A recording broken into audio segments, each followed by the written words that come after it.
Eh bien, bonjour à tous, bonjour à toutes. Comment est-ce que ça va? Super. Bon, je vois que vous êtes encore peut-être un peu sous le coup de l'excellente intervention de Philippe juste avant. Vous êtes peut-être encore sur votre digestion, donc je vous propose une chose. Comme on est plutôt dans l'intimité, eh ben, c'est de commencer par bien vous installer dans votre fauteuil, si ce n'est déjà fait, et puis de prendre une grande inspiration.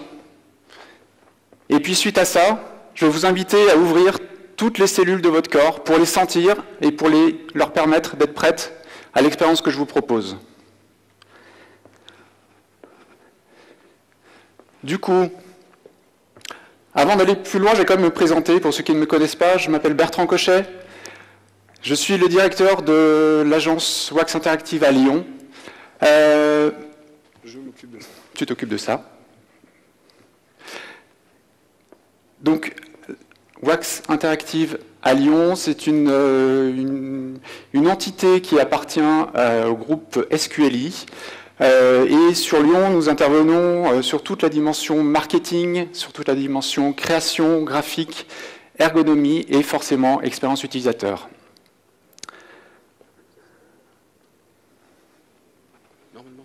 Normalement, ça va arriver. Du coup, c'est pas grave. On peut peut-être avancer. La question que j'allais poser à présent, c'était anticiper peut-être des remarques de certains parmi vous, qui est de se dire, mais au final, quel rapport, puisque ça ne s'affiche pas, le titre de la conférence, c'est que l'UX rend sourd. Donc les questions que vous pouvez poser, c'est peut-être de se dire en quoi l'UX se met en lien avec la surdité.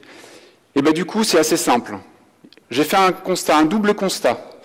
Le premier, il est lié au fait qu'au niveau des professionnels, au niveau de tout ce qui touche le numérique aujourd'hui, il y a de l'UX de partout. Vous ne recevrez plus aujourd'hui un cahier des charges ou un appel d'offres où il n'y a pas une notion d'UX. Jusque-là, vous me direz, c'est très très bien. Sauf que lorsque vous commencez à déployer une proposition qui met en lien justement, qui met en activité un certain nombre d'outils et de méthodes autour de l'UX, à ce moment-là, vous avez très souvent les clients, les prospects, qui sont très surpris de ce qu'on leur propose. Donc on a un véritable écart entre ce qu'ils attendent, cette dimension d'expérience utilisateur, et la réalité de ce qui est nécessaire pour pouvoir créer justement cette expérience. Et la création de cette expérience passe par un certain nombre d'éléments, et pour ça, il faut qu'ils en soient bien conscients. Et donc à ce moment-là, qu'est-ce qui se passe? Moi, dans mon métier, depuis quelques années, et ben, du coup, je répète. Et vous savez ce qu'on dit quand on répète un peu trop? Ça finit par rendre sourd.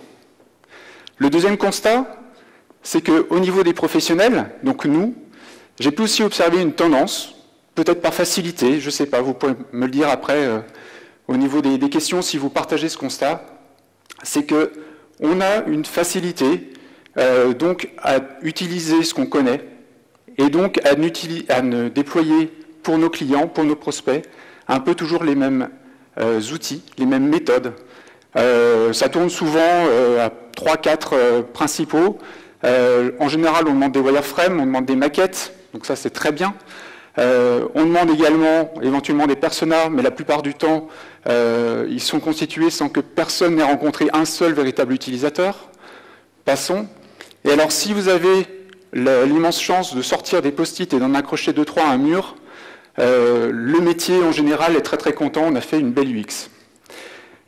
Je schématise un peu, je fais exprès, mais là encore, quand j'arrive auprès de collègues, auprès de confrères, ou auprès de clients, leur expliquer qu'on peut déployer jusqu'à 40 méthodes, 40 outils différents, et que comme chaque projet est complètement unique, on ne peut pas appliquer et réappliquer sans arrêt les mêmes recettes si on veut vraiment que l'expérience soit positive et mémorable.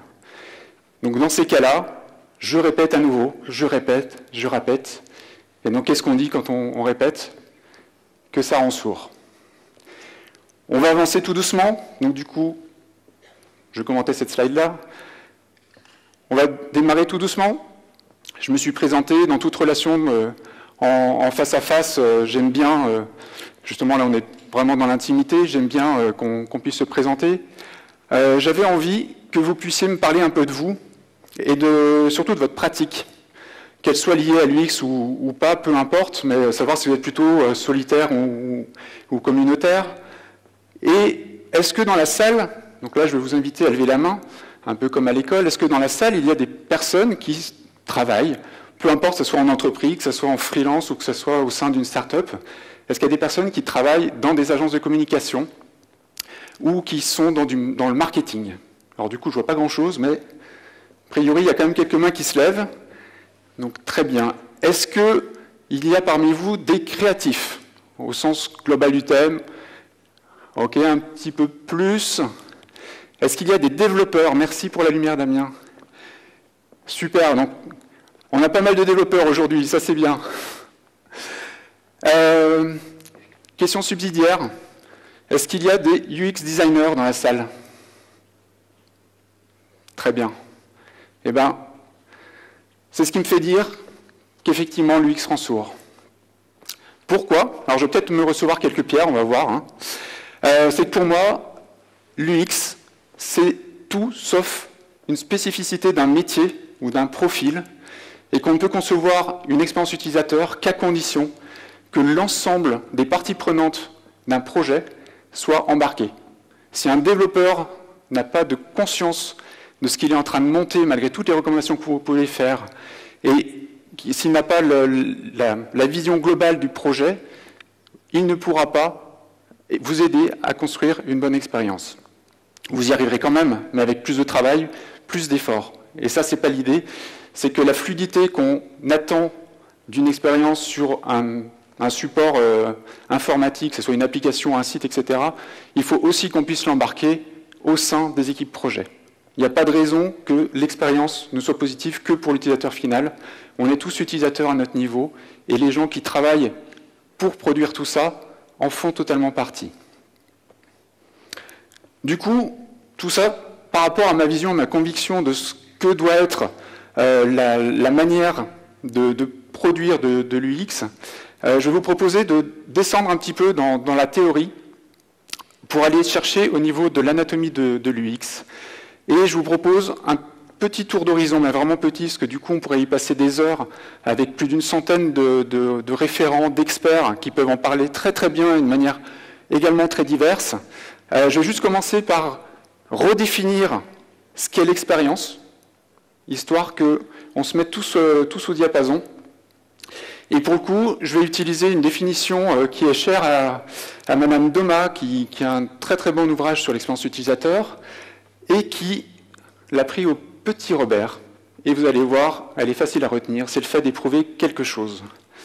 Et le fait d'éprouver quelque chose, ça nous permet d'acquérir directement ou indirectement une connaissance en lien justement à la pratique et à la répétition de cette pratique. Jusque-là, ça parle à tout le monde, mais on voit la notion que l'expérience se vit aussi au travers du corps. D'ailleurs, Gibson, le psychologue, définissait le fait que l'engagement au monde se faisait en premier lieu par le corps. Et je pense qu'on oublie un peu trop au niveau de la conception de l'expérience utilisateur, cette dimension qui vient chercher dans les tripes. Donc si on ajoute l'expérience plus les utilisateurs, là encore j'aurais pu vous transmettre énormément de définitions. Je vais m'appuyer sur une qui fait au moins référence, qui est celle de la norme ISO 9241, et qui met en avant quelque chose là encore d'assez simple, sur la notion de réponse et de perception. Et ce qui est vraiment intéressant, c'est qu'on parle vraiment ici de l'usage et de l'anticipation de l'usage. C'est-à-dire que l'expérience, elle ne se met pas en place uniquement lorsqu'on est en train de manipuler un artefact interactif ou en train de vivre une expérience au sein d'un parcours spécifique, mais l'expérience peut également se faire par anticipation. J'ai en tête tous ceux qui attendent avec fébrilité la sortie de certains jeux ou de certains smartphones ou autres. Donc, si on va chercher maintenant, qu'on s'est mis d'accord sur la définition, si on va chercher la dimension issue de la recherche, on a un premier acteur qui est incontournable au niveau de l'UX. C'est Donald Norman, qui à la base donc, était un psychologue, avant de venir en 1993, quand il est arrivé chez Apple, qui a été le premier à utiliser la notion du X, donc qui est devenu architecte de l'expérience utilisateur chez Apple. Donc 1993, vous voyez, ça fait un petit moment que c'est en place. C'était une approche qui était déjà quand même bien documentée auparavant dans différents secteurs. Il y a beaucoup de chercheurs autour du CSCW qui ont travaillé dessus, qui ont fait des recherches spécifiques. Ce qui est intéressant avec Donald Norman, c'est que sa vision psychologique nous amène à prendre en compte tout ce qui est représentatif de ce qu'a l'utilisateur dans la tête. Donc tout ce qui est lié aux représentations mentales, tout ce qui est relié aux affordances, à la charge cognitive. Ça, c'est quelque chose qui est assez fondamental. Certes, à une époque où il y avait des dispositifs, on va dire, technologiques un peu plus lourds, un peu plus complexes, mais la problématique était la même. Et il arrive un peu plus tard à travailler justement en rappelant que pour que l'UX soit vraiment efficace, il faut aller dans les tripes avec les termes qu'il utilise lui-même, donc au niveau viscéral, au niveau comportemental et au niveau réflectif. C'est-à-dire que ça nous mette en valeur aussi quand on utilise un dispositif, que ça serve également à notre image. Si on avance, on a une autre personne aussi qui est incontournable, qui s'appelle Alan Cooper. Là, ce qui est intéressant, c'est que c'est un pur programmeur. C'est que c'est un pur profil technique. Et pourtant, au travers des différents ouvrages qu'il a pu faire, il met vraiment au cœur de son discours le fait qu'on commence à coder qu'après avoir fait la conception. Donc, de la part d'un développeur, c'est assez fantastique. Il a un ouvrage pour ça qui est vraiment intéressant. Si vous ne le connaissez pas, je l'ai mis dans la bibliographie et je vous invite à le lire. Et lui aussi amène une autre dimension au niveau plus émotionnel cette fois, sur le fait que le produit, le service ou le système qu'on va déployer, pour que l'expérience utilisateur soit positive et mémorable, il faut qu'il soit désirable, réalisable, qu'on puisse le faire techniquement bien évidemment, et viable, parce qu'on ne peut pas oublier qu'il y a une vraie dimension business dans ce qu'on produit. C'est valable pour tous les clients qu'on peut avoir. Le dernier que je vous propose, c'est Jesse James Garrett, qui est relativement connu aussi. Alors lui, vous avez certainement tous vu les représentations qu'il a de l'expérience utilisateur avec un système en palier. Ce que je retiens de lui aussi, c'est qu'il fait ressortir dans ses ouvrages, encore une fois, la dimension de perceptif, de cognitif et émotionnel. Donc on n'est vraiment pas que sur une dimension classique où on met en place un dispositif, un projet, à partir de quelques étapes qu'on enchaîne et qu'on délivre et c'est fini. Là on voit qu'il y a une dimension humaine qu'on ne peut pas contrôler. Et je vous invite à maintenant aller un peu plus loin là-dessus pour détailler. Ce qu'on peut juste dire pour finir cette partie, c'est que ça fait plus de 20 ans qu'il y a une recherche au niveau de l'UX et pourtant, c'est une micro-sélection de ce qui peut se trouver, on peut voir que, par exemple, au métro de Barcelone, la personne qui a fait la conception a un petit peu oublié certains éléments, notamment le fait que les utilisateurs, donc nous tous, nous sommes en Europe à plus de 98% droitiers. Et vous pouvez voir que là, la conception et de la micro-interface et de l'endroit où vous insérez votre ticket est fait pour les gauchers, alors que le tourniquet est sur la droite. Autre chose plus récent, avec Tesla, ils ont décidé d'embarquer aujourd'hui un écran 17 pouces dans leur voiture, donc pourquoi pas, hein, on est vraiment dans l'esprit Tesla au niveau de la technologie, au niveau de ce qui est proposé. Mais simplement, on peut se poser une vraie question au niveau de l'utilisabilité et au niveau de l'expérience qu'on peut proposer à un conducteur. Si on prend en compte le contexte, vous êtes en train de conduire et vous voulez par exemple modifier, je sais pas, baisser le volume de la radio ou faire une action autre, vous n'avez plus aucun moyen d'accroche physique. Là où aujourd'hui, dans les voitures classiques, vous avez différents boutons, différents éléments où, sans forcément regarder ce que vous êtes en train de faire, vous pouvez vous repérer par le toucher sur les différents dispositifs que vous voulez modifier. C'est des exemples parmi d'autres, il y en aurait plein d'autres. Je pense notamment à tout ce qui est borne interactive, la SNCF. Par exemple, j'ai rencontré énormément de gens. Moi-même, j'ai été confronté à ça. Par exemple, de devoir changer un e-billet, ça peut être relativement compliqué, surtout si on est un peu pressé, qu'il y a beaucoup de monde qui passe. On peut vite être amené à annuler la tâche alors qu'on ne le souhaitait pas du tout. Juste en aparté, heureusement, dans 3-4 semaines, il va y avoir un déploiement partout en France de nouvelles bornes, donc j'espère que ça sera beaucoup plus efficace et intuitif en termes d'expérience. Donc fort heureusement, on voit qu'on a des connaissances qui commencent à être récupérées de longue date par les différents professionnels. On a également toujours des lacunes. C'est aussi ce qu'on voit et ce qui nous amène, nous, à répéter, à déployer encore plus d'efforts pour que tout le monde comprenne ce qu'est vraiment l'expérience utilisateur. Et fort heureusement, donc, on a moyen de traiter ces troubles. Et pour les traiter, il faut d'abord connaître les symptômes.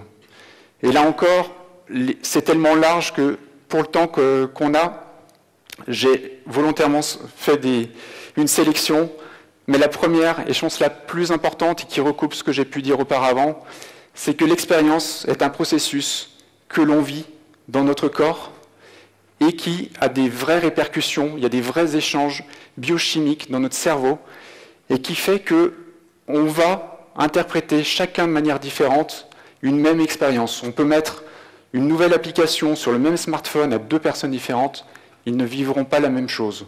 Ça, c'est la première partie au niveau de la subjectivité.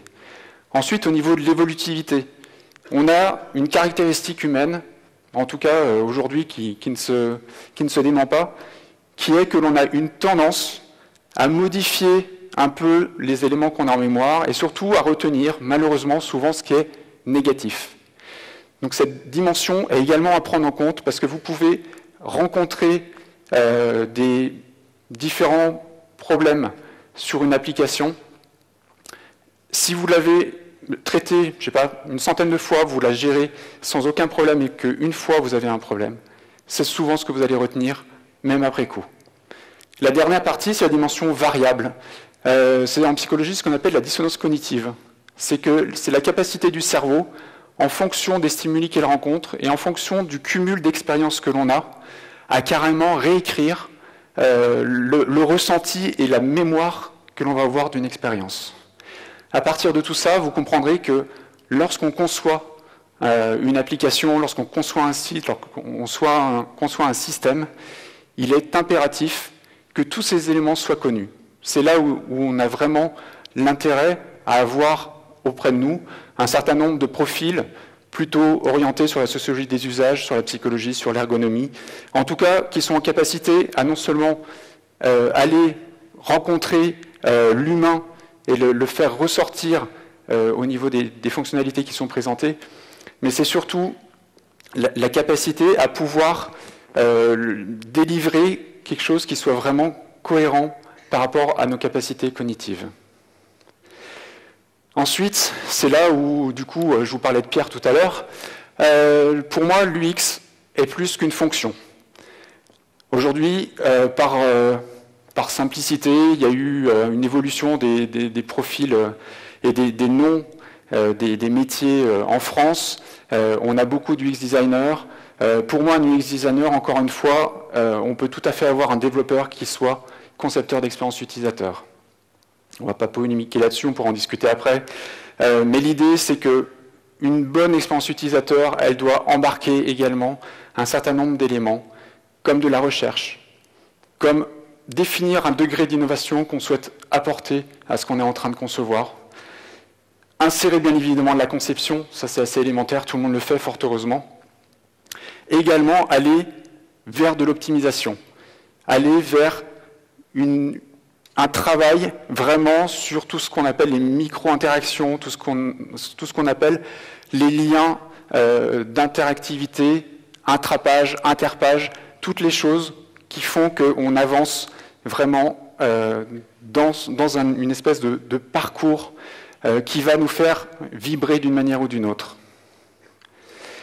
Ensuite, une question qu'on peut se poser au niveau des symptômes, c'est ce que je vous disais en introduction, c'est que l'UX, c'est potentiellement un alibi ou un effet de mode qui est utilisé par un certain nombre de personnes, pas forcément qui pensent à mal, mais par simplicité, et qui vont, par exemple, quand vous avez un cahier des charges où vous avez un magnifique une magnifique présentation sur ce qui est attendu au niveau de l'expérience utilisateur. C'est aussi une manière de se dédouaner en se disant, nous on l'avait mis dans le cahier des charges, mais en revanche, au niveau du concret, si derrière l'expérience est plutôt faible, voire négative, on n'y peut rien, nous on l'avait demandé. C'est un travers qui se travaille fort heureusement et qui implique, pour vraiment aller au bout, c'est prendre en charge toute la dimension de l'écosystème. Et un écosystème, ce n'est pas seulement un écosystème numérique. Quand on conçoit dans notre métier du web, quand on conçoit quelque chose pour le web, il faut être en capacité de prendre l'ensemble de l'écosystème en compte et surtout aller se renseigner sur le contexte dans lequel va être utilisé ce que vous êtes en train de faire, les usages des personnes qui vont l'utiliser et surtout les différents points de contact qui vont faire que les utilisateurs vont rentrer en interaction avec ce que vous avez. Ça, c'est un vrai point qui est également à traiter au quotidien. Et du coup, par rapport à ces constats-là, ces symptômes, il y a une bonne nouvelle, c'est qu'il y a vraiment un traitement qui est assez facile. Avec une posologie, vous allez voir, qui est encore plus simple et qui consiste soit à prier Saint-Roch et Saint-Sébastien, qui sont très très connus, alors je ne sais pas si vous les connaissez, mais ils sont très très connus pour notamment tout ce qui est lié à la protection de la peste, mais surtout de la petite vérole. Par rapport au sujet qu'on évoque, ça peut parfois être utile. Est-ce que c'est efficace? J'ai tendance à en douter. L'autre solution que je vous propose, c'est en fait appliquer quelques heuristiques. Alors, il en existe un certain nombre. Tout à l'heure, vous aurez une conférence réalisée par Karine Lallemand, où je pense qu'elle va aller un petit peu plus dans le détail de ces heuristiques. Donc si ça vous intéresse, je vous invite à y aller. Mais voilà. La première des choses à faire, c'est aller sur le terrain. Quel que soit votre profil, quel que soit votre métier, il est complètement fou, de mon point de vue, de délivrer un dispositif, de le construire, de le mettre en place, sans être allé vraiment sur le terrain. Plus j'avance dans l'expérience, plus je me rends compte que, en ne faisant pas ça, on arrive à de vraies problématiques.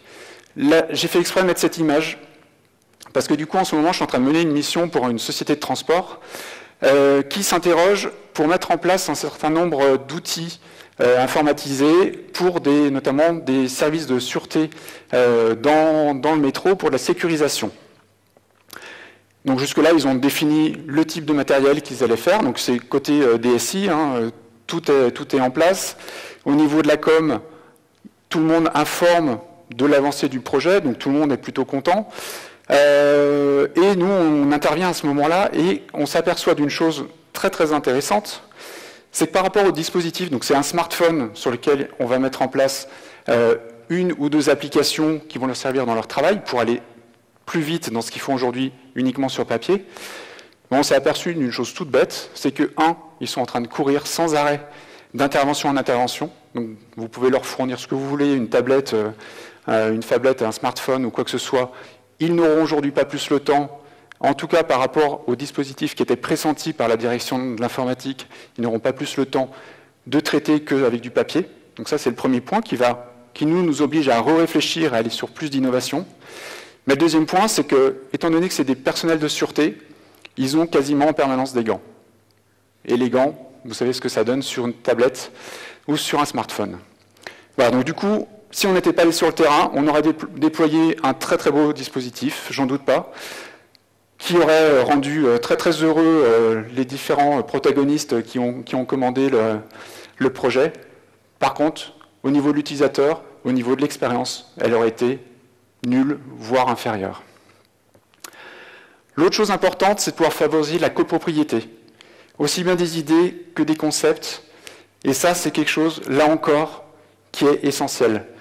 Si vous travaillez entre vous, alors seul, des fois ça arrive, hein, des fois on n'a pas le choix, mais si vous êtes en équipe, c'est très très intéressant, mais là où c'est vraiment fort, c'est d'embarquer également l'ensemble des protagonistes du projet, même s'il y a un directeur de la communication qui est dans l'eau, un directeur des services informatiques, il faut arriver à casser les silos, à ouvrir tous les départements et faire en sorte qu'au moment où vous animez des ateliers, où vous travaillez sur une approche de conception, il faut que tout le monde soit là. Et ça, c'est une raison qui est double. La première, c'est que vous avez toute la vision métier et management qui est présente. Alors, c'est pas évident forcément à travailler en termes d'atelier, mais en tout cas, ça donne de bons résultats. Ça, c'est le premier côté. Le deuxième, c'est que la parole qui se distribue autour de la table et autour des outils qu'on leur propose, c'est qu'à un moment donné, tout le monde va le valider. On va terminer l'atelier avec une validation de ce qu'on a fait.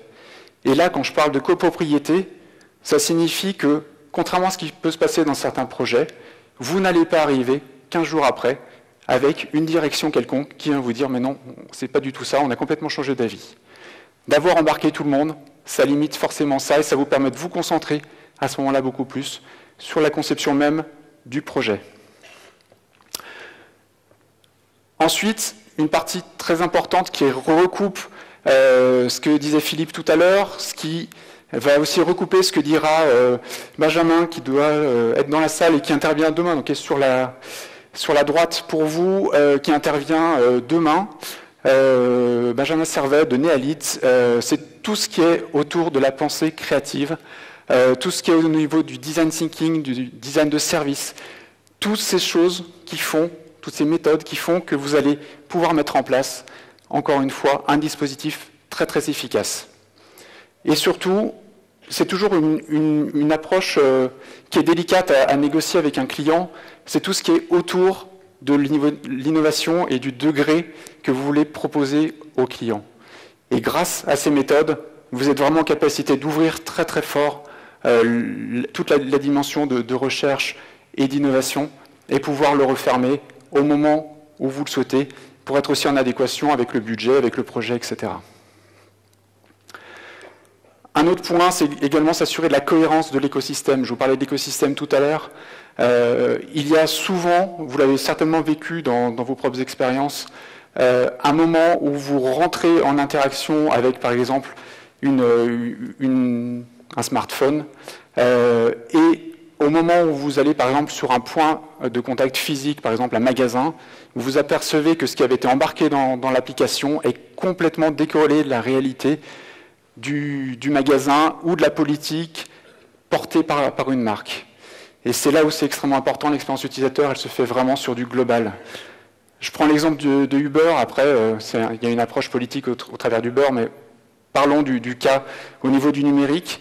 J'ai pu expérimenter moi-même, à ma bonne surprise, la mise en place, l'installation et l'utilisation de l'application Uber dans les circonstances les plus, je pense, problématiques que pouvaient imaginer les concepteurs du dispositif. J'étais sur un quai de gare, un soir, à Paris, il pleuvait, et j'ai dû installer, rentrer les données également bancaires, ce qui peut générer chez certaines personnes une certaine anxiété. Là, en tout cas, j'ai trouvé que ça s'était fait vraiment de manière très fluide, et surtout que le temps que je sorte du train, que je fasse ces actions-là, et que je sorte de la gare, j'avais mon véhicule qui m'attendait, et en plus, par rapport à l'esprit et à l'approche graphique que j'avais dans l'application, quelque chose de très sobre, de très clean, je l'ai retrouvé complètement et dans le discours du chauffeur et dans le type de voiture qui m'attendait.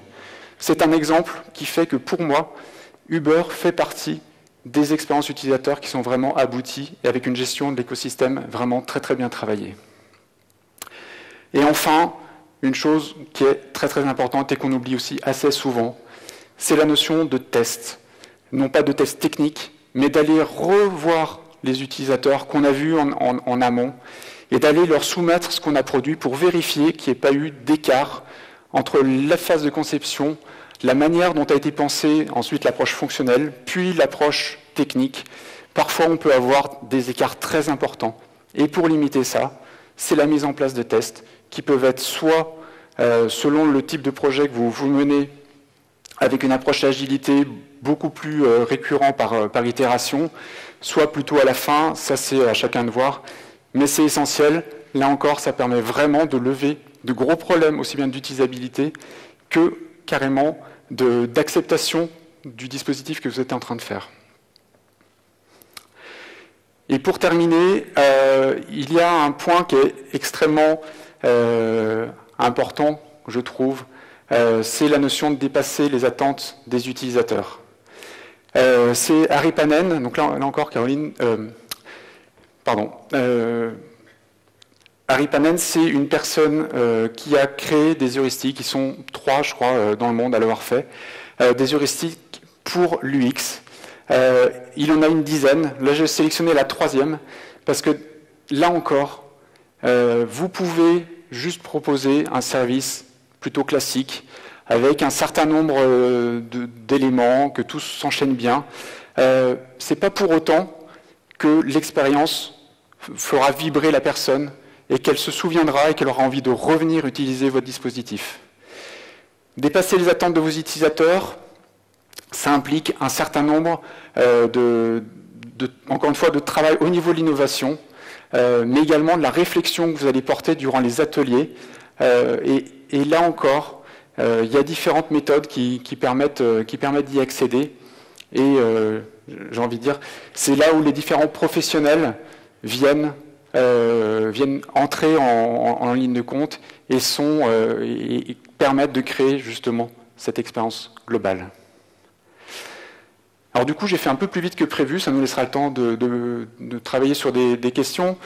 J'avais une dernière question avant de clôturer, du coup, après ce que je viens de dire. Vous l'avez compris, pour moi, l'expérience utilisateur, c'est quelque chose qui est vraiment global à tous les profils que l'on peut avoir et rencontrer au niveau d'un projet web. Voilà. L'autre question, c'est que, après ce qu'on s'est dit, si je vous repose la même question que je vous ai posée tout à l'heure, est-ce qu'il y a des UX designers, des concepteurs d'expérience utilisateur dans la salle? Du coup, ça réagit un petit peu plus. Bon. Ok, c'est vraiment quelque chose qui j'espère, si vous n'êtes pas aujourd'hui convaincu, qui vous convaincra avec le temps. C'est vraiment de pouvoir embarquer tous ces éléments, cette réflexion, cette dimension vraiment orientée utilisateur, mais également orientée écosystème, qui fera que ce que vous concevez est vraiment efficace. Voilà, je vous mets ici quelques ouvrages que j'estime de référence autour de l'UX. Ils ne sont pas spécifiques à l'UX, hein. Vous pouvez aussi avoir une approche plus sur la qualité, sur la sociologie, etc., mais qui sont, dans leur ensemble, de véritables apports pour tout ce que vous avez à construire et à mettre en place. Voilà, du coup, merci pour votre attention. On a, je pense, 10 bonnes minutes de questions. Donc voilà, je crois qu'il y a des micros dans la salle. Est-ce qu'il y a des questions?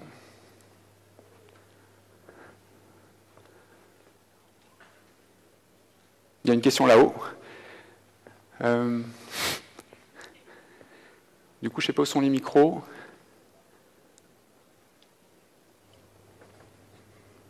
Alors, les micros doivent être en train de distribuer. Je vais faire le... Ils sont sur la table. Je vais faire le porteur de micro. C'est toi qui le fais? C'est moi qui vais faire le porteur de micro. Alors, la première question était où? La question, elle est juste là. Ah, ça va, c'est pas trop. C'est pas trop. Allez, c'est moi qui monte.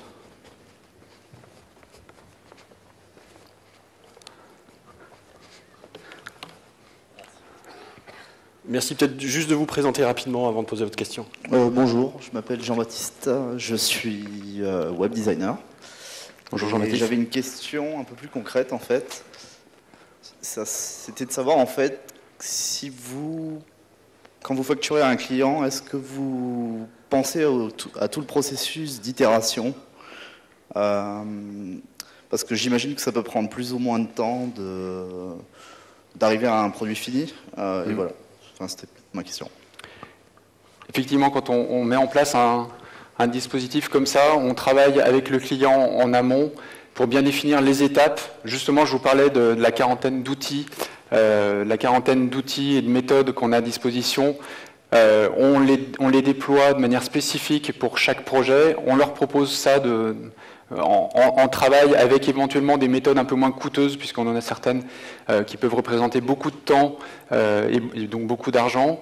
Et donc à l'issue de ça, on va vraiment cadrer l'ensemble du projet avec beaucoup de détails pour pouvoir travailler toute cette dimension d'itération, de travail, d'aller-retour, de correction et de test. Alors, y a-t-il d'autres questions? Là-bas. Alors, attention à vos jambes. C'est bien, ça vous réveille un peu? Ça dormait par là. Non, c'est pas vrai, il dormait pas. C'est un intervenant sur ma table ronde demain, donc je le prépare un peu. C'était monsieur. Bonjour, Lionel Badiou, chef de projet numérique. Vous avez évoqué le fait de dépasser les attentes utilisateurs. J'aimerais savoir si pour vous c'est la cerise sur le gâteau dans un bon design ou est-ce que c'est le cœur même d'un bon design? Très bonne question. J'aurais tendance à faire une réponse un peu double. Dans l'idéal, c'est la cerise sur le gâteau. C'est-à-dire que c'est ce que l'utilisateur n'attend pas et qu'au moment où il va être en interaction avec ce que vous avez créé, il va avoir une bonne surprise. C'est souvent ce qui permet de créer cette dimension émotionnelle. Mais ensuite, on peut l'intégrer très en amont et mettre ce qu'on appelle des fonctions pépites directement dans le projet. Mais là, simplement, il y a un peu moins de surprise pour l'utilisateur final, puisque c'est souvent communiqué et produit en amont, donc l'utilisateur sait qu'il va trouver ça. Mais l'idée, c'est quand même toujours d'aller plus loin que ce que nous demande un client ou de ce qu'on propose.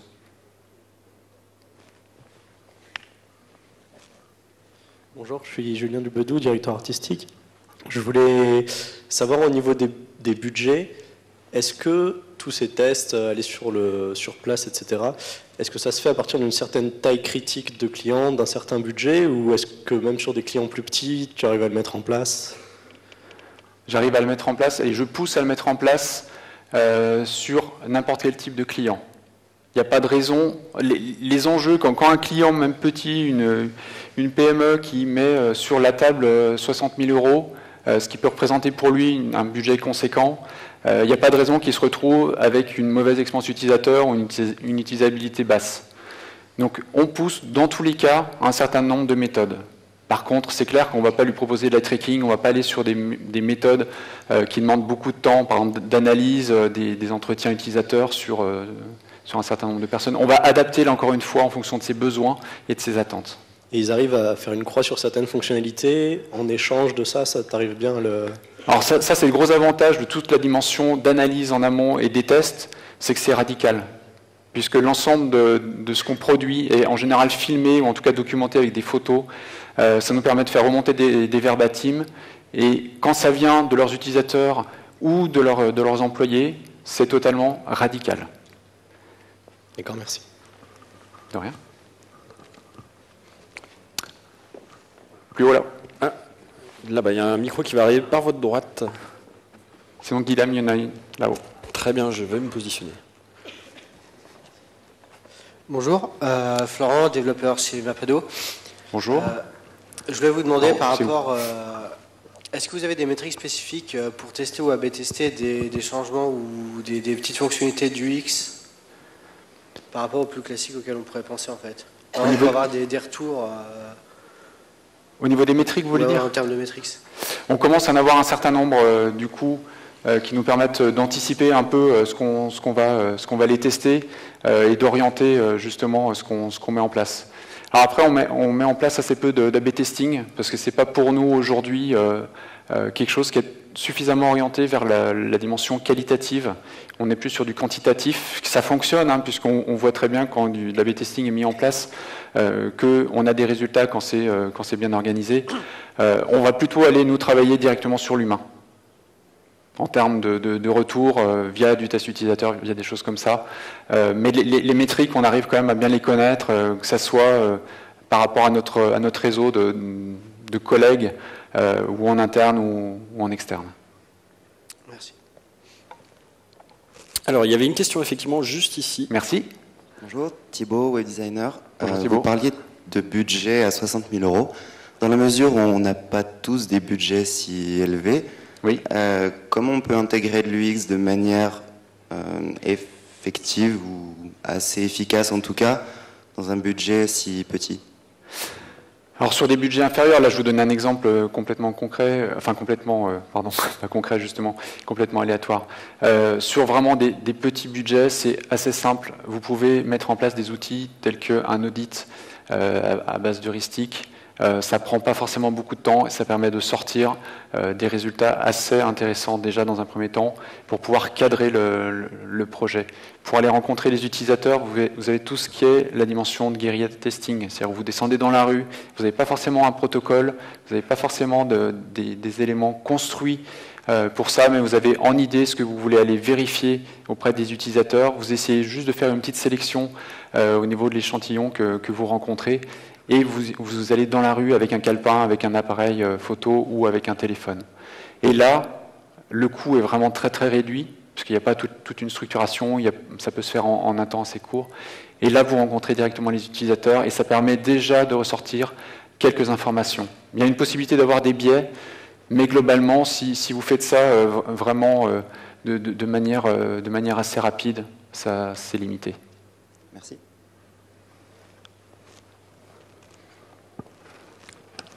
Y a-t-il d'autres questions? Il y en a une devant toi. Ah oui. Bonjour, Corentin, développeur Android chez Frimo. Pour vous, le meilleur UX designer, ça serait plutôt le graphiste qui devient UX designer ou le développeur qui devient UX designer? Parce que je prends dans ma startup, on a un graphiste et des développeurs. C'est du coup le graphiste qui fait l'UX, et pour moi ça colle pas parce qu'il n'a pas l'habitude des animations, notamment du tactile. C'est justement l'un des points que j'aborde sur cette dimension de profil. Aujourd'hui, l'UX design, donc, qui avant était la conception centrée utilisateur, voire l'ergonomie, en France c'est un peu tout mélangé. Pour moi, sur la partie tout ce qui est usage, activité, je pense qu'il faut quand même des profils qui ont une sensibilité qui s'orientent vers l'ergonomie et vers la psychologie.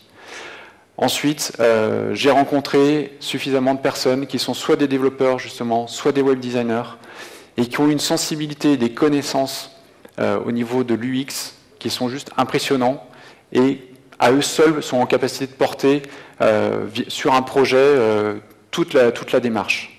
Donc comme quoi, pour moi, il n'y a vraiment pas un profil, c'est pas réservé aux ergonomes, c'est pas réservé aux développeurs, et c'est vraiment quelque chose qui est propre à chacun. Et là encore une fois, je vous parlais des tripes au niveau de ce qu'on peut proposer pour l'utilisateur, mais également pour nous dans notre métier, c'est quelque chose qui marche avec les tripes, et quand quelqu'un est vraiment dans cette dimension-là, il est en capacité de produire des choses grandioses. Alors on a une question de monsieur en bas de l'amphi. Du coup, bonjour, je m'appelle Alexandre, je suis là. Merci. Je dirige une agence digitale à Paris. Nous créons pas mal d'expériences web. Vous parliez de l'importance d'aller au contact des gens pour pouvoir avoir les retours et créer de meilleures expériences. Or, sur le web, c'est assez difficile d'arriver à anticiper le contexte d'utilisation. Est-ce que, du coup, j'ai deux petites questions. Est-ce que, premièrement, vous avez des outils et des méthodes pour pouvoir analyser ces comportements? Et est-ce que, finalement, une bonne expérience d'utilisateur, elle ne vient pas surtout de l'empathie, de la culture générale, de la culture émotionnelle de la personne qui va créer cette expérience utilisateur?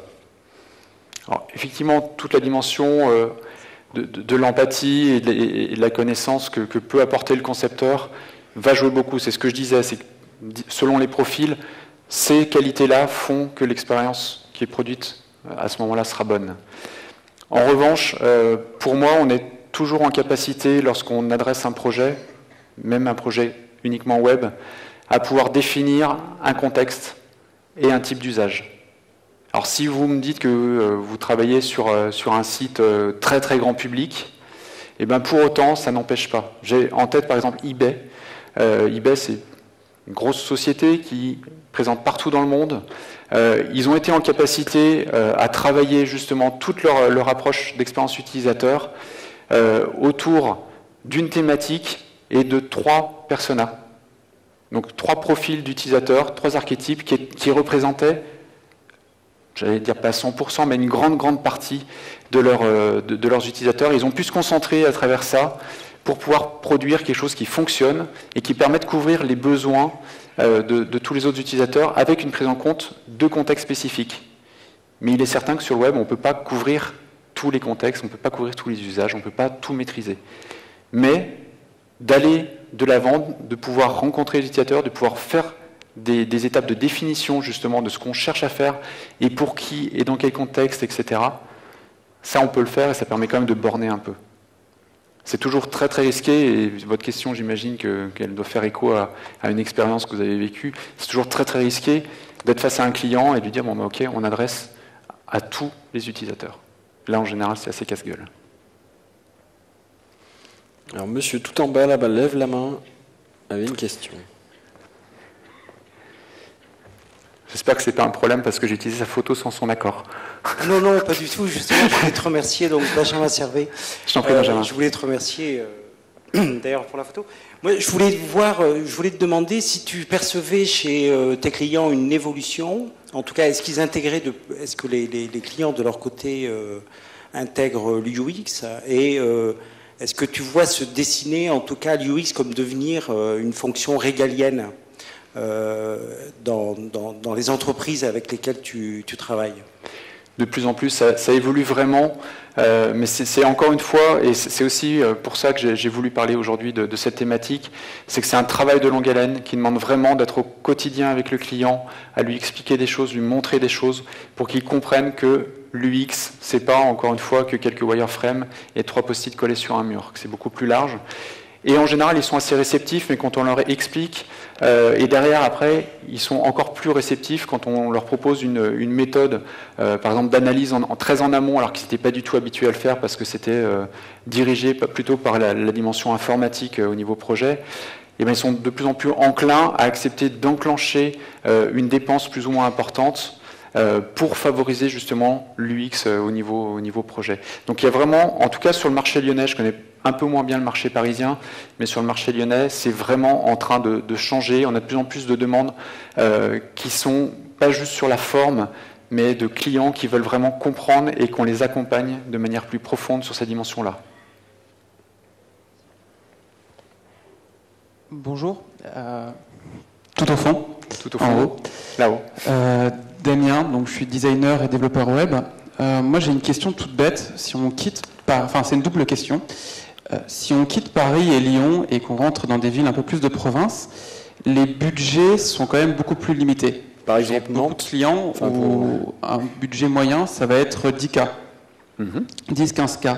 Et du coup, dans ces budgets-là, quand on a déjà une bonne partie qui est grévée par le design, par le dev, en fait, qu'est-ce qu'on peut vendre comme UX ou comme ergo? Et comment, surtout, on peut l'argumenter? S'il y avait un test ou un type de test qui était à produire, qu'est-ce que vous conseillerez? Et avec quel argument?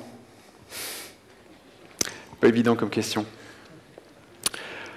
Un client, dans tous les cas, qui veut qu'on lui fasse un site qui ressemble à celui d'Apple et qui veut qu'il soit aussi efficace que Facebook en termes de nombre de personnes qui viennent l'utiliser, ça arrive fréquent. Encore une fois, je fais des schémas un peu raccourcis, mais voilà, en région, on peut rencontrer effectivement des demandes avec des tout petits budgets. Soit vous en restez là et vous essayez, vous, en fonction de votre sensibilité, d'embarquer avec un maximum d'empathie ce qu'il faut pour pouvoir faire en sorte que l'ensemble fonctionne. Après, en termes d'arguments, il y a quelque chose qui est juste idéal, c'est tout ce qui est test utilisateur. Là, encore une fois, c'est filmé. Moi, j'ai vu des personnes qui étaient persuadées que ce qu'il fallait pour leur site, c'était ceci et cela. On a fait les tests, on a 3 ou 4 personnes qui ont des réactions filmées, on leur montre. Je peux vous dire que radicalement, ils changent complètement de discours, ils changent d'avis et on modifie complètement l'orientation du projet. Ce qui marche le mieux, c'est au final, c'est toute la dimension auditive et visuelle. Si vous arrivez à leur montrer des éléments filmés, c'est vraiment efficace.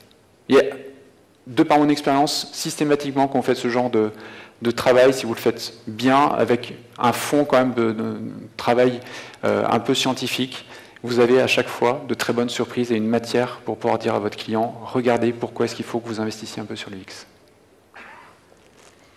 Alors nous avons le temps pour une dernière question, s'il y en a une. Oui, bonjour. Pas de dernière question, parfait. Si, pardon. Bonjour, enchantée, Roxane, je suis graphiste. Bonjour. Que conseillerez-vous à des gens de mon profil qui souhaitent évoluer dans le domaine de l'expérience utilisateur, approfondir leurs connaissances, comme peut-être auto-formation? Comme auto-formation, lire. Il y a énormément de littérature, alors souvent en anglais, mais qui est vraiment passionnante, littérature scientifique, qui permet vraiment d'acquérir les fondements, que ce soit au niveau cognitif, que ce soit au niveau psycho, etc. Donc ça c'est le premier point. Vous avez énormément d'ouvrages également, livres en français. Vous avez dans la salle pas mal de gens d'ailleurs qui en ont écrit. Si vous voulez après, je pourrais vous les présenter éventuellement, ou en tout cas vous donner une liste. Ça c'est le meilleur moyen de l'auto-formation. Après il y a également quelque chose qui est relativement intéressant, c'est l'observation. C'est aller dans l'analyse de pourquoi est-ce que ce site m'a plu, pourquoi est-ce que cette application, lorsque j'ai utilisé, a été pour moi une expérience agréable ou désagréable. Ce qui est aussi intéressant, c'est de savoir aussi pourquoi ça ne marche pas. C'est une bonne base pour avancer et pour avoir un regard un peu décentré sur la profession aujourd'hui que vous avez et pour pouvoir ajouter de nouvelles choses. Après, il y a des formations un peu plus lourdes. Ok, merci.